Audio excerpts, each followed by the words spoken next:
মানে কারোর স্বামী এরকম না হারায়, কারোর ছেলে যেন না এরকম কিছু হয়। একটা বাচ্চা এতিম হয়ে গেছে।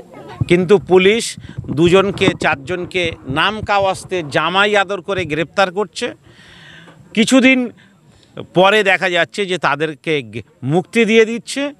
ফলে কোনোভাবেই অপরাধীদের দমন করা যাচ্ছে না। অপরাধীদের যতক্ষণ দমন করা না যাবে ততদিন এই দৌরাত্ম্য চলবে। আমরা পরিষ্কারভাবে বলে যেতে চাই, মাওলানা সিদ্দিকুল্লাহ সাহেবও আছেন, ইমাম সংগঠনের পক্ষ থেকে এসেছেন।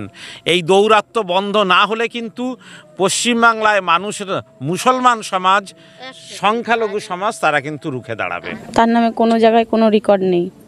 কী জন্য মেরেছে সেটা আমরা শিওর এখনও জানতে পারিনি। কারণটা যাদেরকে ধরা হয়েছে তাদের দ্বারাই জানা যাবে যে কী কারণে তাদেরকে মারা হয়েছে। তাকে চাইছি যারা এই জিনিসটা করেছে তাদের শাস্তি, কঠোর থেকে কঠোর শাস্তি চাইছি। সরকারের কাছে এটা আমাদের আবেদন, যাতে তার শাস্তিটা হোক। যেরকম আজকে একটাকে মেরেছে, যাতে পরে আর কারোর এরকম বাবার যারা এই হত্যার করছে, এই ভাইকে হত্যা করেছে, যারা অন্যান্য জায়গায় হত্যার ঘটনা ঘটাচ্ছে, বিশেষ করে দক্ষিণ 24 পরগনা জেলায় ঘটনাটা বেশি ঘটছে। কেন? আপনারা জানেন যে ছুটির সময় কারা অস্ত্র নিয়ে দুষ্কৃতিকারীদের প্রকাশ্য ট্রেনিং দেয় সেটা পুলিশ জানে না। পুলিশ ওখানে কি কালো চশমা পরে থাকে? পুলিশ কারা বেআইনিভাবে অস্ত্র ট্রেনিং নেয় পুলিশ দেখতে পায় না। সবাই আমরা জানি যে কান টানলে মাথা আসবে।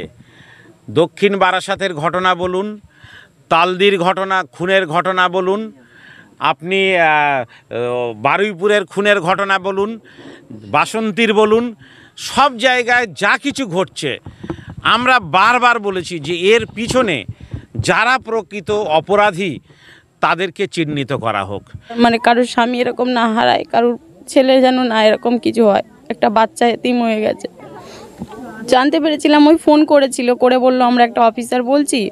তো যেভাবে আমার ননদের সাথে কথা হলো, আমার ননদ বাকিটা বললো, ওইভাবেই কথাটা হয়েছে। বাদ বাকি সকালবেলা ফোন এসেছে যে মৃতদেহ একটা পাওয়া গেছে ক্যানিংয়ে। তারপরে আমরা আধার কার্ডটা দিলাম স্যারের কাছে, স্যার ওটাকে দেখে ওটা দেখলাম, তারপর দেখলাম আমার হাজব্যান্ডেরই ওটা ডেড বডি।